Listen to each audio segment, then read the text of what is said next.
watazamaji, mahali popote mlipo, tumejaliwa na neema kwa siku ya leo ambao tumebarikiwa na Mungu ili tuweze kuwa hai. Na kukaribisha mara tena kwa siku ya leo Jumatano.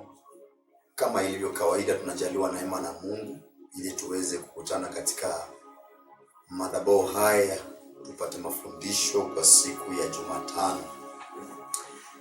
Nashukuru Mungu kwa sababu amekulinda umzima wa afya.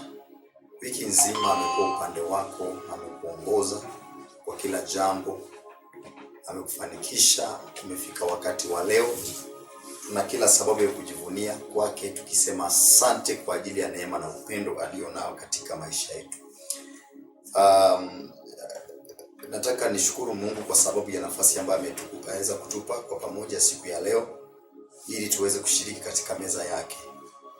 Juma lililopita tulikuwa nazungumza kuhusu vita katika maisha ya Mkristo, kitu ambacho watu wengi hawaelewi, na hivi vita tunapaswa kupigana ili tuweze kuvishinda. So watu wengi tuko katika salvation ama wokovu, lakini hatuelewi mambo gani ambayo yanaweza kutupata. Kama tungeliambiwa mapema, ninamaanisha kabisa tungeishi katika misingi ya kupata kujua na kufahamu ya kwamba kuna changamoto zinaweza tokea katika maisha yetu, lakini Mungu ametuhimiza tuweze kukua imara.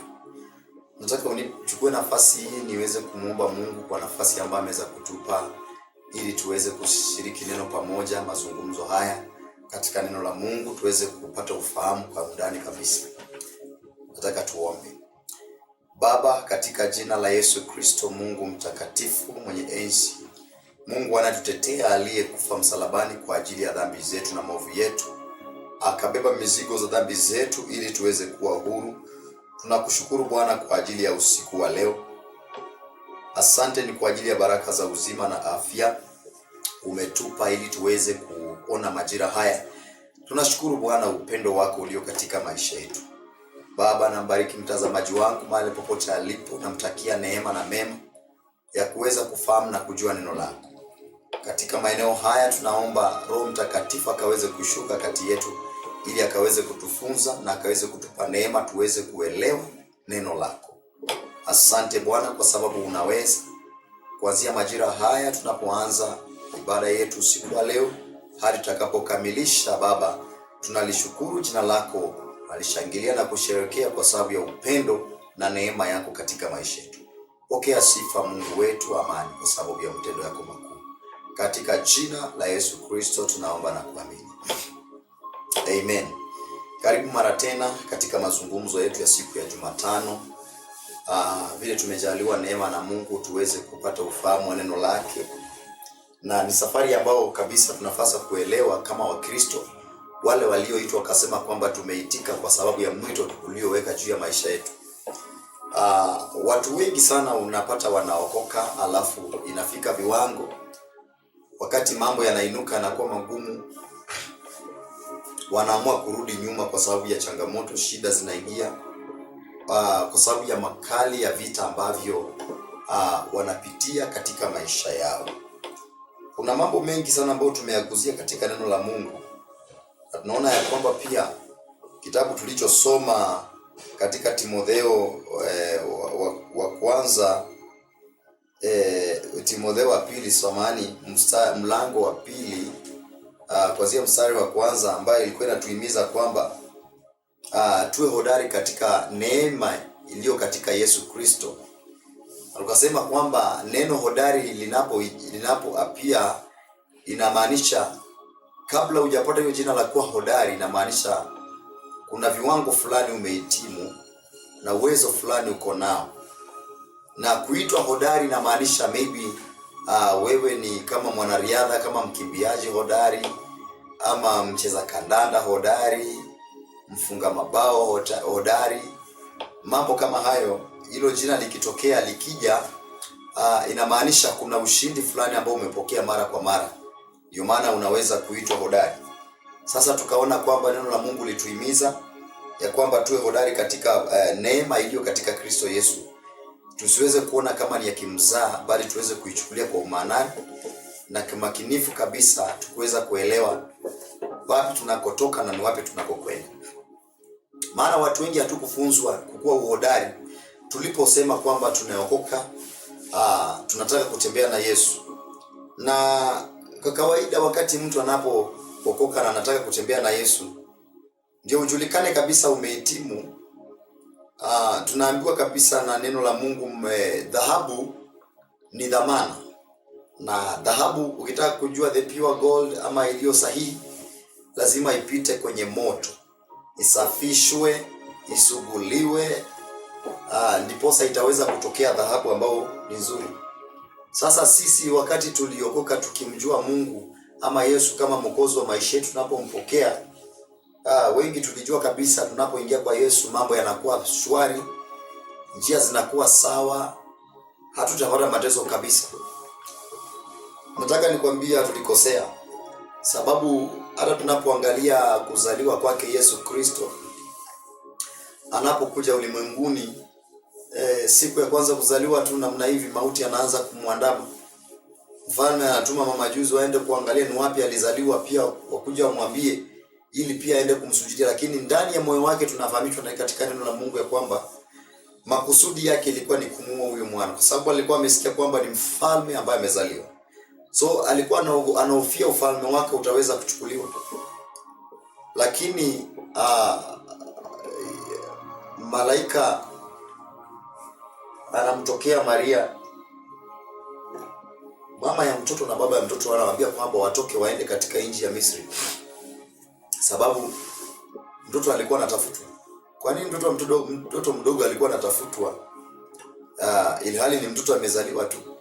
Maana shetani alijua kila ambacho Yesu amekuja kufanya duniani ni kutoa watu katika mikono yake Shetani na kuweka katika njia ya kiungu, wapate ufahamu na kuelewa kabisa siri za ufalme na kule wanakotoka na kule wanakokwenda. Naye Shetani amekuja, kazi yake ni ku-influence our minds ili tusipate kuamini katika neno la Mungu. Kila ambacho tunaona tu ni failure, kila ambacho tunaona tu ni mabaya, hiyo ndio Shetani anakuja kutuwekea ili tuweze kuona. Sasa Yesu yeye alikuja ili alete ukombozi, na alikuja akaanza kupigana vita vyake akiwa mchanga, na hivyo vita alipigana mpaka akashinda, akatukomboa sisi kwa damu yake ya bei ghali. Hiyo inatufundisha kwamba kama Yesu alikuwa ndiye Mungu, lakini amekuja katika ulimwengu na anapigana na vita. Kafika mahali akasema, mwili roho inataka lakini mwili unaogopa. Fika mahali kama maisha ya mwanadamu unashikia, mwili wako umeogopa kupigana vita. Na ndio maana watu wengi huwa wana give up, wanarudi nyuma, wanasema kama wokovu ni njia hii afadhali ikae. Na iwapo Yesu angesema kama ukombozi kuleta kwa watu ni kwa njia aina hii, lazima nipite machungu, acha ikae. Lakini alivumilia kutoka mwanzo mpaka mwisho. Hata kama mwili uliogopa, lakini roho yake ilikuwa inataka. Mungu akamtokea, akamtia nguvu, akamwambia ni kwa mapenzi yako. Ndiposa akaenda akatimiza kazi yake Mungu. Hiyo ni njia ambayo tunapaswa kufuata.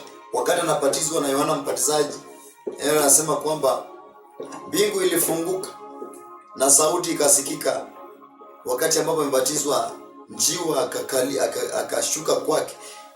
Mbingu ilipofunguka, sauti ikasikika, sema kwamba huyu ndiye mwanangu mpendwa, nipendezwa naye, msikizeni yeye. Na kwa vile alikuja kuwa mfano, akasema kwamba haya yote nayafanya, basi nyinyi mnaokuja mnapaswa kupita katika njia hiyo. Na akasema kabisa, kama ulimwengu ulinikataa pia nyinyi nitawakataa, kama ilinipenda pia nyinyi nitawapenda. Na tunaona kalia kabisa Yesu alikataliwa na ulimwengu. Maana neno linasema kwamba alikuja kwa walio wake lakini hawakumpokea. So vita ambavyo tuko navyo, Shetani anataka tusiweze kujua njia ya kweli na njia ya kiungu. Lakini hapa katika mazungumzo tuliyokuwa na juma lililopita, kitabu kilituambia kwamba tuwe hodari katika neema iliyo katika Kristo Yesu. Jambo la kwanza ni kuelewa Yesu Kristo ni nani, na kusudi lake kuja kwako ni kusudi lipi, na ndio wewe upate ukombozi. Ni kazi gani aliyoifanya ndio uweze kupata ukombozi? Sasa tuwe na udari katika neema iliyo kwake. Tujivunie kitu cha dhamana ambacho tulipokea kwa Mungu. tujivunie sehemu ya dhamana ambayo tulipewa na Mungu, ya kwamba tuweze kutazama na tuweze kuifurahia ili iweze kukua ya ukombozi katika maisha yetu. So haya ndio maisha tunaishi kama Wakristo. Napaswa kuelewa kabisa, kupumzika si hapa, kupumzika ni mbinguni, wakati ambapo tutakuwa tumekamilisha kazi ya vita hapa duniani. Tutaenda kupumzika kula ambako Yesu alisema kwamba naenda kuandalia makao na kisha nitakuja kuwachukua ili mahali niko nyinyi pia muwepo pale. So maandalizi ambayo tunafanyiwa tu katika mioyo yetu ama katika imani zetu ni kuelewa kwamba hatujaitwa katika ulimwengu kuishi raha mustarehe. Na ndio maana unaona Wakristo wengi wakati ambapo changamoto zinazidi katika maisha yao, they are easily convinced na wanatoka katika wokovu kwa sababu they are not rooted into Christ. Manake ukiwa rooted into Christ, basi utakuwa hodari katika neema iliyo ndani yake. Manake umepandwa kwake. Kristo hakutikiswa wakati walipokuwa na threaten maisha yake, wakati walipokuwa wanapanga mambo mabaya, hakutikiswa. Yeye alibaki akiwa amesimama imara kwa sababu alikuwa anajua kusudi na kazi ambayo Mungu alimtuma kuja kufanya ulimwenguni. Sisi wapo tunaweza kuelewa makusudi na majukumu ambayo tulipewa katika ulimwengu tuweze kuyatimiza, basi hatutafanya mchezo, tutasimama imara katika Kristo. Nayo unajua baada ya hiyo yote kutakuwa ushindi. Baada haya yote kuna taji ambayo tutakayopewa kwa sababu tumekamilisha vyema. Sasa leo tunaenda kusoma katika kitabu cha waraka wa kwanza wa Petro, mlango wa 5, tutaanza mstari wa 6. Neno ambalo tushawahi lisoma ambalo linaambia kwamba wazee wafundishe watu katika njia za Kristo katika utukufu wake uliofunuliwa baada yeye tukahimizwa kwamba tulichunge kundi la Mungu. Kuchunga kundi la Mungu ni kufunua ukweli, neno la Mungu la kweli. Neno Mungu amesema kwamba tuhubiri neno la kweli, sio neno la kupapasa, sio neno la kupaka mafuta. Tuite dhambi dhambi, tuite uovu uovu. Mtu anapoingia katika dhambi unamwambia hiyo sio njia ambayo inapaswa kufanya. Tumeitwa tuwe waangalizi katika kundi la Mungu. Na ndio maana Mungu anasisitiza sana sisi tulioitwa tuweze kuzingatia maagizo tuliyopewa katika neno la Mungu. Kulitunza kundi na kulilinda katika njia ambayo inafaa. Katika fedha na aibu, tusipende zile fedha za aibu, tuachane nazo. Tulinde kundi katika njia na hali ambayo inafaa.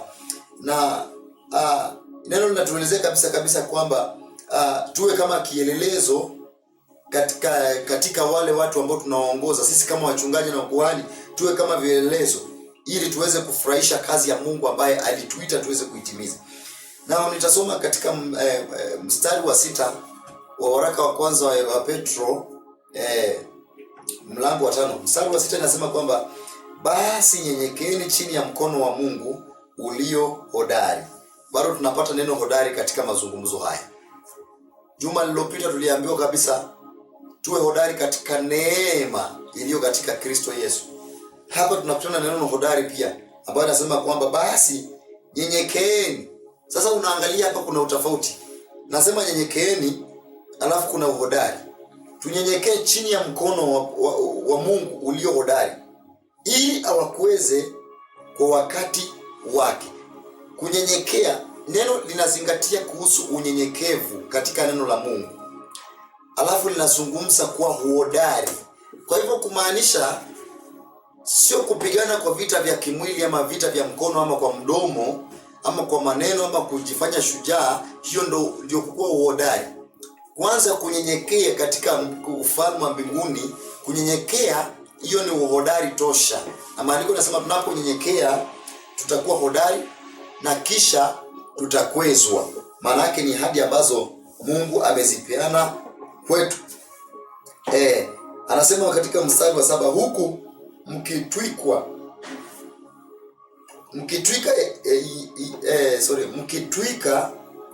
yeye fedha zenu zote, kwa maana yeye hujishughulisha sana na mambo yenu. Sasa Mkristo unasikia kuna hodari, kuna kunyenyekea, kuna hodari, alafu kuna fedha. Fedha haimaanishi hali nzuri katika maisha ya mtu. Fedha inamaanisha hali ngumu na mateso unayopitia, changamoto mingi ambazo zimejaa katika maisha yako. Hiyo ndio fedha. Mungu anasema kwamba tumtwike yeye. Sisi hatuna uwezo wa kubeba. Wakati neno la Mungu anasema kwamba vita sio vyetu, vita ni vyake, anamaanisha chochote ambacho kinakusumbua, kinakutaabisha, ili uweze kujua katika uwanja wa vita, wewe mtwike huo mzigo, unaambia Mungu, umesema vita hivi si vyangu, vita ni vyako. Unampa vita katika maombi, unamwambia basi wewe ndio unayeweza kupigana vita hivi. Basi na ukitaka Mungu akupiganie vita, basi tunafaa tuunganike naye katika neno la maombi. Tunafaa tuunganike naye katika neno la toba, ili apate nafasi ndani yetu ya kupigana vita. Watu wengi hujipigania vita. Watu wengi hujisimamia wenyewe. Na ukijisimamia mwenyewe ama kujipigania, hautashinda. Utashindwa kwa sababu umepigana vita ambavyo si vyako. Mungu anatujua vizuri sana msaada ambao tunahitaji. Anajua vizuri sana kule ambako tunataka kwenda, kule ambako tunatoka, anajua vizuri sana. Lakini angalia, anasema hapa katika neno ya kwamba yeye hujishughulika sana na mambo yetu. Yale yanayokusumbua usijitwige wewe, mtwige yeye, kwa sababu anajishughulika sana na mambo. Kwa nini anajishughulisha na mambo yetu? Kwa sababu ya upendo alio nao juu yetu. Anajishughulisha na mambo yako yanayokusumbua, yanayokutesa.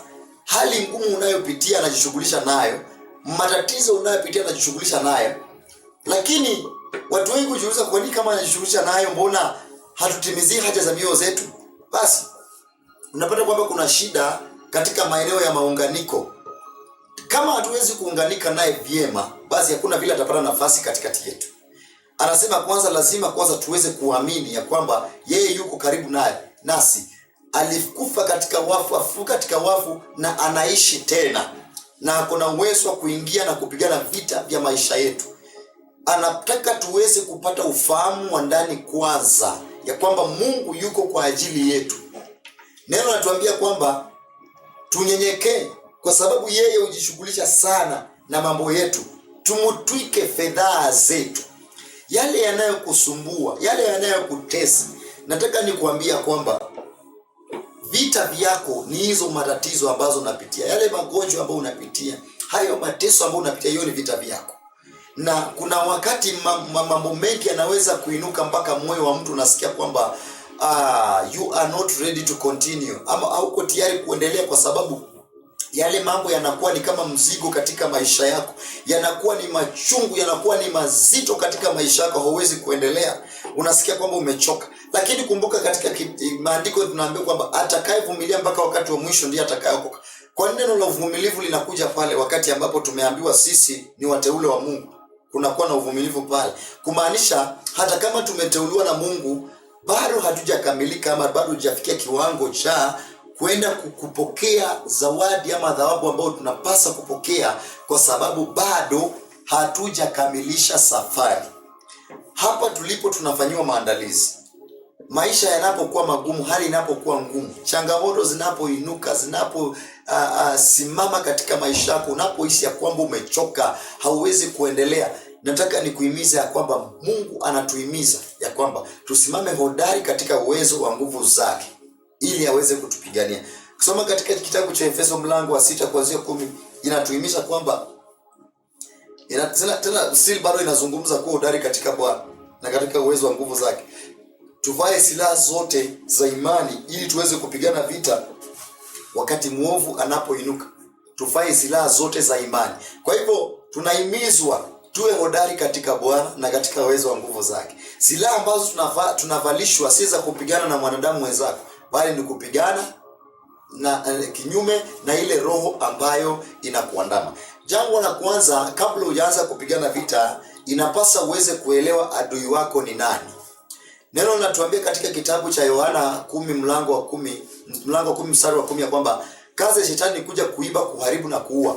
Sasa ukishaelewa adui wako ni nani, unaweza kupata nafasi nzuri ya kusimama na kuanza kupigana vita na ukapata ushindi, kwa sababu umeelewa ni wapi ambapo vita vinatokea. Lakini watu wengi huwa hatuelewi vita vinatokea wapi, kwa sababu hatuko tayari kuweza kufanya research na kuweza kutambua vita vinatokea wapi. Watu wengi tumeandamwa na failure, na hizo failure unapojaribu kuangalia unapata kwamba ni mambo yaliyoanza kule tulikozaliwa na generation zetu ambazo tumezaliwa ndani. Unapata yale mambo unakumbana nayo yametoka pale katika generation, katika wazazi wako, katika baba waliotutangulia. Hayo mambo yote yanakuja kwa sababu ya kuna mali yalipandwa iko na misingi yake, iko na mizizi yake, mahali ambapo ilianzia. So unapata inakuwa ngumu, unapata kabisa tunapigana na vitu ambavyo hatujui vilitoka wapi. Lakini itakuwa ni vizuri wakati ambapo unafanya research. Katika kitabu cha Isaya mlango wa 51 inasema, maandiko inasema hivi, mlango wa 51 kuanzia 1 inasema kwamba sikilizeni enyi mnao mtafuta Bwana, enyi mnao tafuta haki, angalieni ni kwa mwamba gani mliokatwa. Sasa unaangalia, sikiliza, tunahimizwa sikiliza enyi mnao mtafuta Bwana, enyi mnao tafuta haki.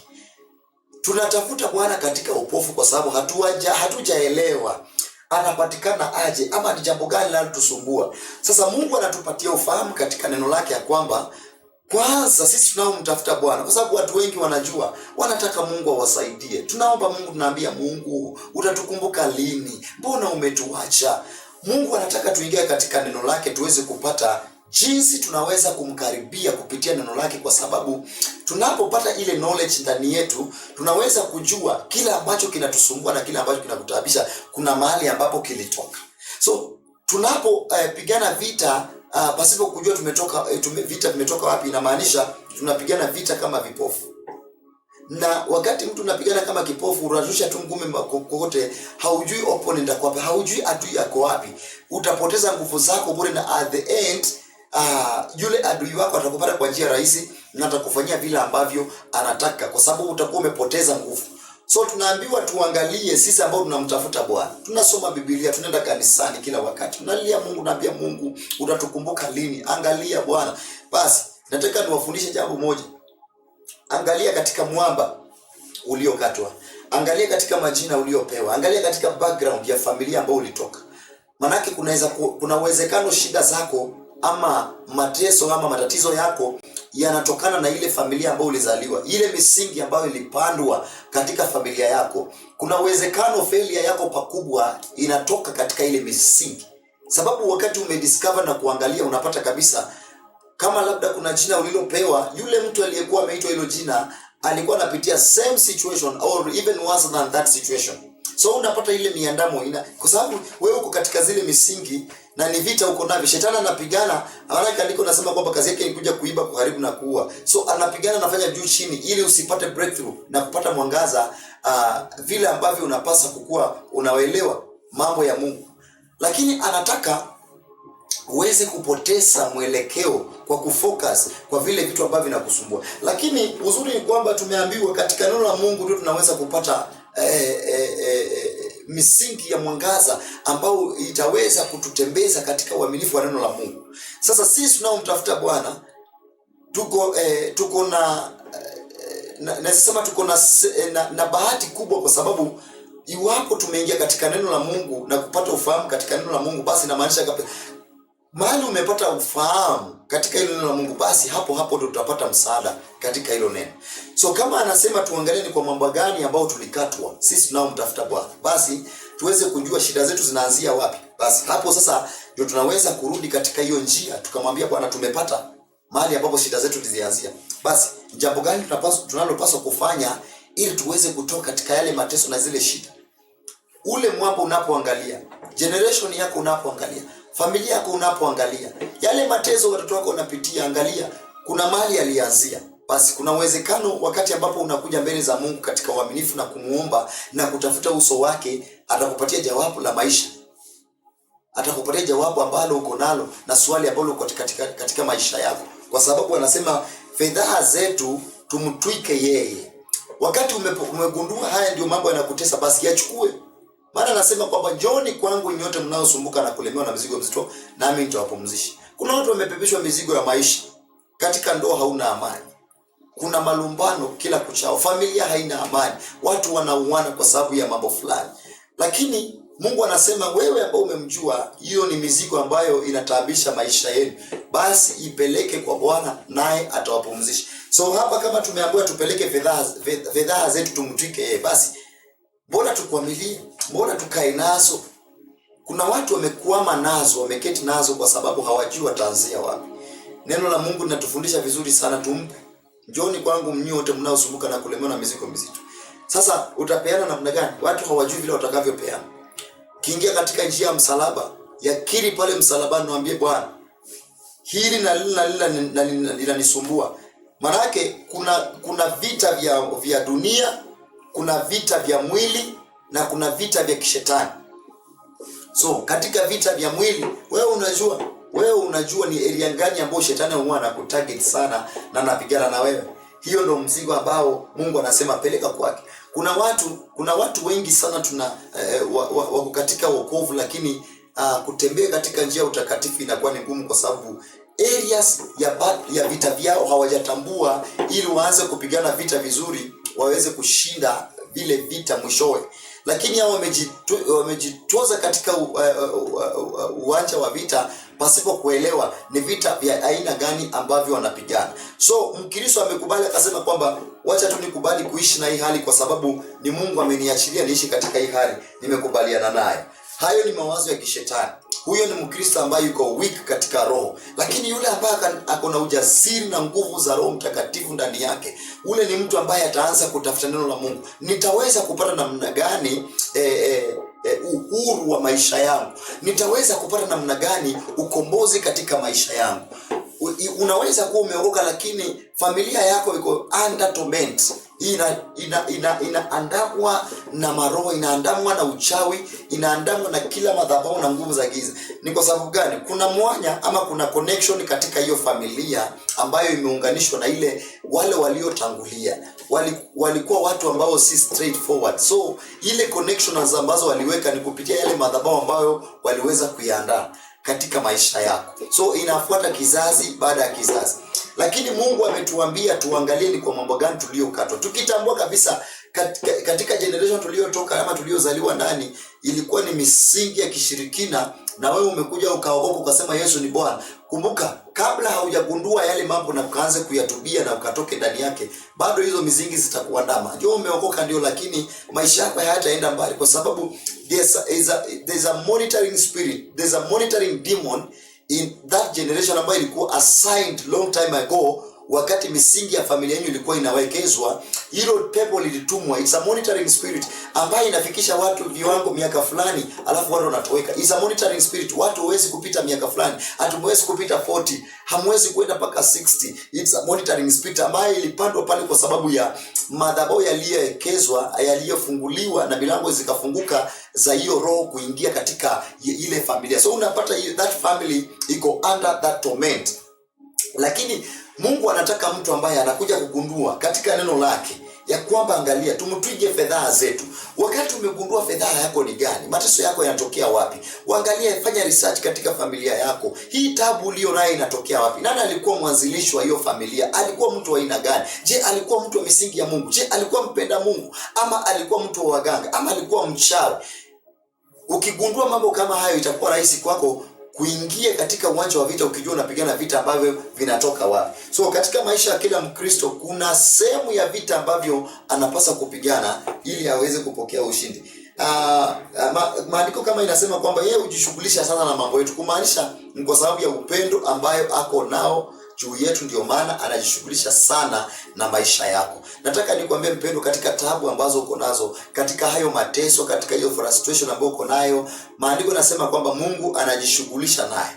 Ni wewe haujapata kumpa nafasi, ama hujapata kufungua moyo wako ili apate nafasi ya kuingia na kuanza kupekua na kufanya mambo ambayo anapasa kuyafanya katika maisha yako. Kama anajishughulisha sana na mambo yetu, basi mbona tuweze kuishi katika hali ya kulia na katika hali ya kulalamika? Inapaswa usimame katika imani ukijua kabisa msaada wako hautoki kwa mwanadamu, bali msaada wako unatoka kwa Mungu. Unajua watu wamechukua imani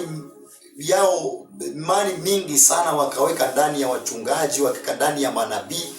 Ndio maana tunapotoswa, tunalishwa makombo, tunalishwa vyakula ambavyo havina umaana, mafaida katika maisha yetu. Unaona watu unaambiwa lala chini, unakanyagwa. Mchungaji anahubiri kukanyaga. Hiyo ni upumbavu wa kiroho wa kiwango cha juu, ambapo ni wale watu ambao Yesu anasema kwamba watatokea mwisho wa dunia, watatokea hao watu wenye kujipendekeza, hao watu wenye kufanya mambo kama hayo. Na kwa sababu wewe haujasoma neno la Mungu kuelewa, unakubaliana na unapata kuna vitu ambavyo unakulisha, vitu ambavyo si vizuri, mambo ambayo si sahihi katika afya ya maisha yako ya kiroho. Tunapasa kuweza kuangalia, kwa sababu anasema anajishughulisha na mambo yetu. Iwapo utaweza kugundua kuna kitu katika maisha yako akiendi sawa, ndio unataka kumjua Mungu. Ndio maana pia unajipata katika hiyo hali ya sarakasi, unafanywa vituko kwa sababu unatafuta kumjua Mungu. Lakini piga magoti yako, omba Mungu, mwambie Mungu, nataka nijue Mungu wa kweli na Mungu wa haki katika maisha yangu. Atanisaidia namna gani ili niweze kusimama imara katika maisha yangu na misingi yangu ikaweze kurekebishwa. Basi Mungu ataweza kuingilia kati. Lakini wakati umechukulia tu ukasema kwamba this is just normal, nimekubaliana kuishi haya maisha, basi wakati umekubaliana na maisha kabisa, shetani amechukua ushukani na ametawala katika maisha yako. Hiyo familia yako hakuna wakati itakapofunguliwa, hakuna wakati itaishi kwa amani, hakuna wakati itaishi kwa raha. Ukitaka familia yako ishi kwa raha, watoto ambao unazao ishi kwa raha, anza kupigana vita vya misingi yako ukaweze kurekebisha. Maana kama maandiko yanasema kwamba nitawapatiza wana makosa baba zao, Kisasi 3:4, inamaanisha walioharibu misingi si wewe, bali ni wale waliokutangulia.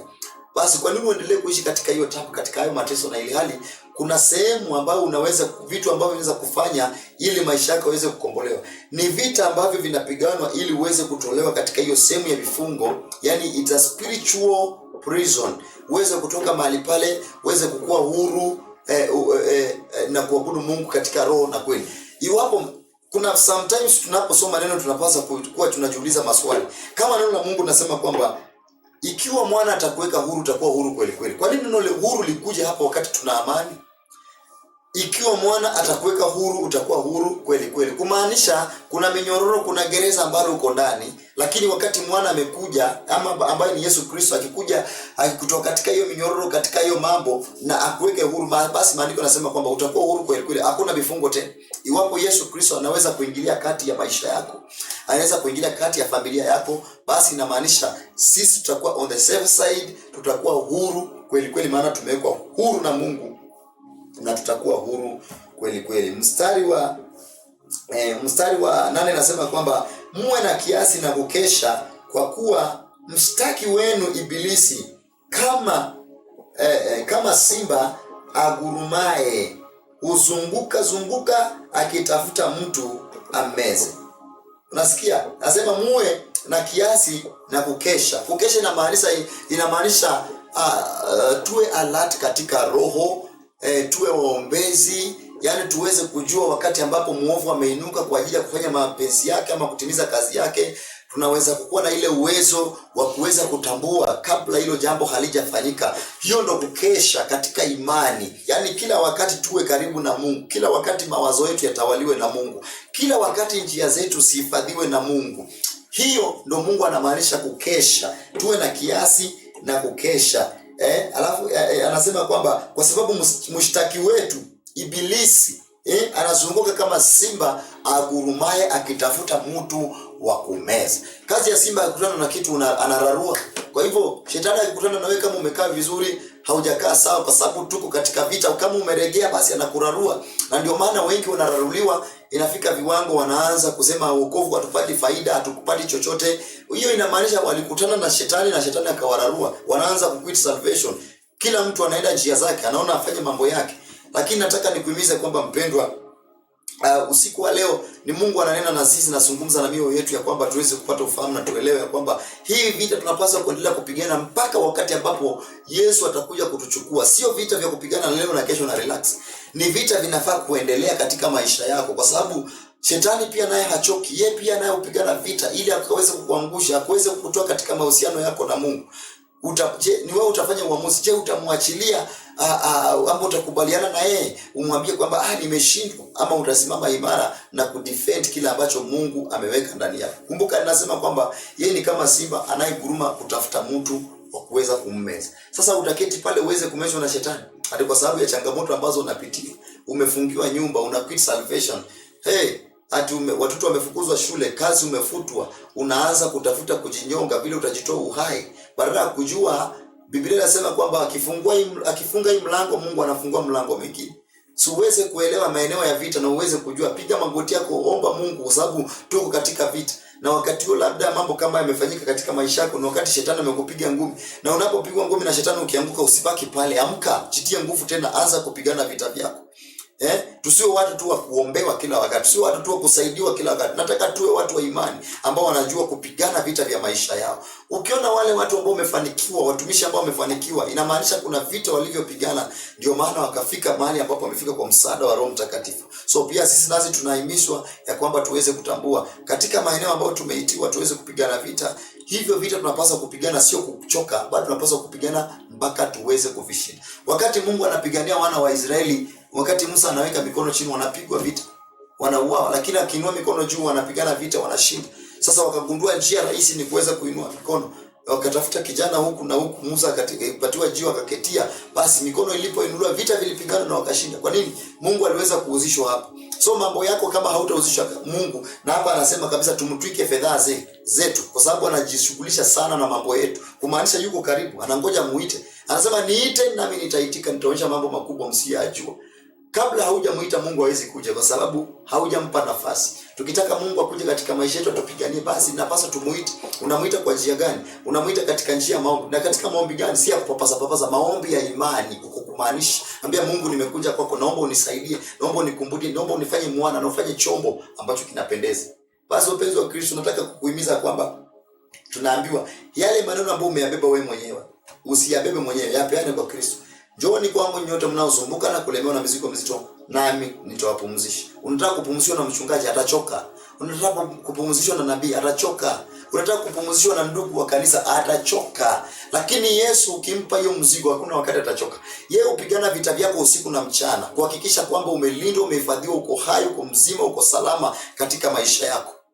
Basi kama anafanya mambo kama hayo, si anajishughulisha na mambo yetu. Tumeambiwa tujimtwige, yani mzigo hata kama ni mzito namna gani, mwambie tu nimeshindwa. Na mahali umefika, mahali ukoona kwamba uwezi, piga magoti yako, mwambie Mungu, nimeshindwa hapa, sitaweza kupita hapa. Mungu nisaidie ili niweze kwenda na nifuate viwango ambavyo nimeiti. Basi mpenzi mtazamaji, wewe ambao unasikia kabisa imani yako ilichoka, ulifurugwa paka kanisani, hata kuimba uwezi kuimba, kuomba uwezi kuomba, unasema kwamba hao watu walinikwaza ukatoka katika wokovu. Wewe ni askari ambao hufai katika vita kabisa. Lakini ikiwa unafaa katika vita, hata wakikubwara, kaa pale. Hata wakuseme ukiwa unasikia na masikio yako, don't quit. Hiyo ni mishale shetani anatumia kupigana. Nakumbuka tuko katika uwanja wa vita, simama pale na miguu yote, ukasema sitatoka, sibanduki hapa mpaka wakati nipokee changu. Na wakati unapopokea chako, basi kitu gani kitakachofanyika katika maisha yako? Utakuwa na mabadiliko makubwa katika maisha yako. Tutaweza kupata zawadi ambayo Mungu ametuandalia katika maisha yetu. Basi usiku wa leo, himizo langu kwako ni kwamba hebu simama imara na ukaweze kuelewa maeneo yako ya vita. Tambua adui wako ni nani kabla haujaanza kupigana vita. Usirushe vita au usirushe ngumi kwa hewa, utakuwa unamaliza nguvu zako bure. Gundua adui wako ni nani na vita vinatokea wapi. Itakuwa vipesi sana vyewe kupigana vita, uweze kushinda vita. Maisha ya Mkristo si raha na mstarehe. Maisha ya Mkristo kila wakati tunaamka kwa vita. Kila wakati tunaamka na silaha zetu. Ndio maana tunaambiwa sifaeni silaha za imani, mkaweze kumpinga muovu wakati anapoinuka. Asubuhi unapoamka, silaha yako kwa mgongo, kwa bega.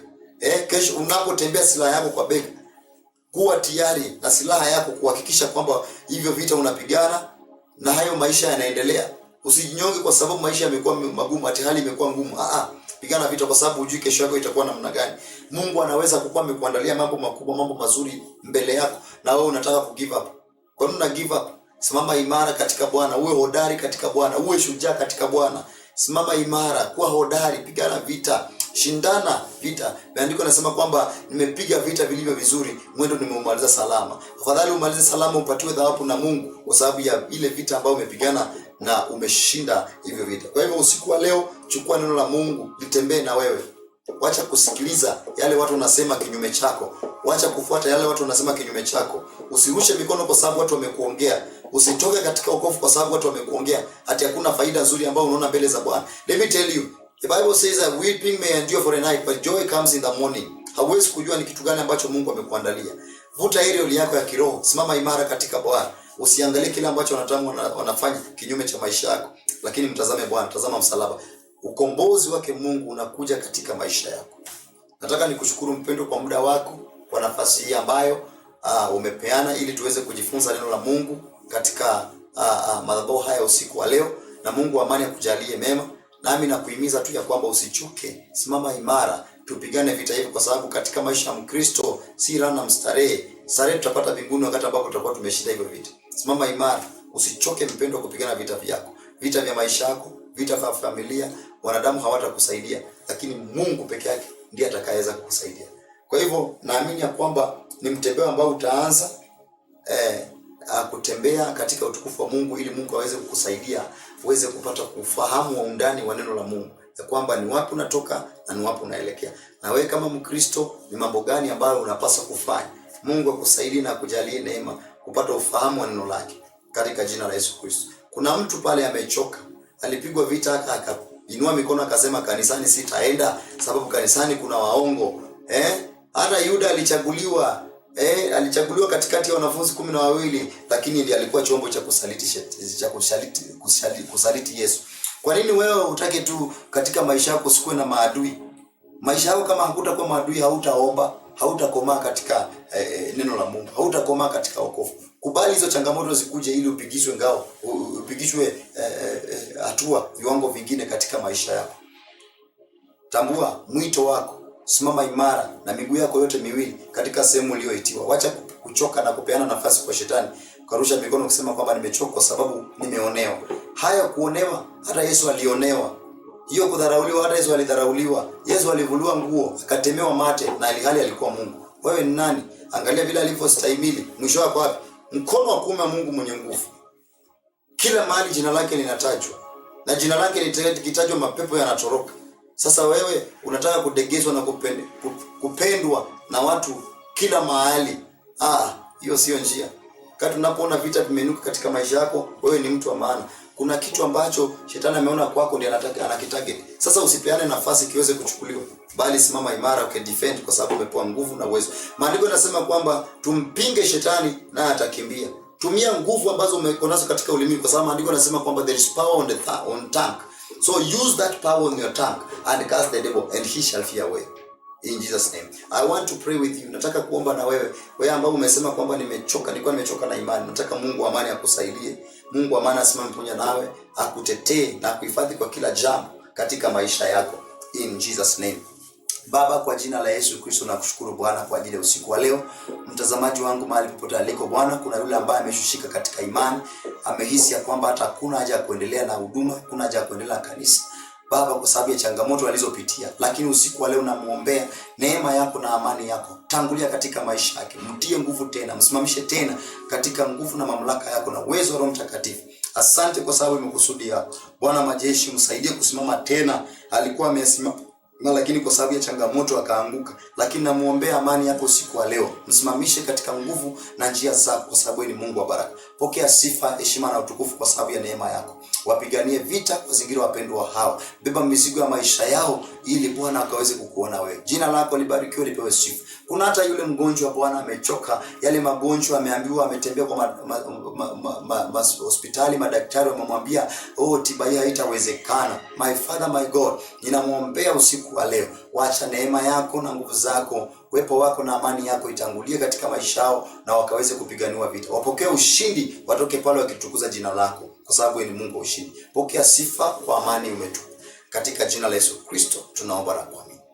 Amen. Nashukuru sana. Mungu wa amani akubariki. Tunapotafakari hilo neno, tunapokuwa wasomi wa Biblia, tunapokuwa waombezi, tukumbuke ya kwamba maisha ya Mkristo ni maisha ya vita. Mungu wa amani akubariki. Mungu wa amani akutendee mema. Nataka kutupata, tuko pale YouTube. Mungu akusaidie. Unapoingia pale utatupata pale katika huo mtandao. Bwana amani awe pamoja nawe na kulinda wewe pamoja na familia yako usiku wa leo. Shalom. God bless you.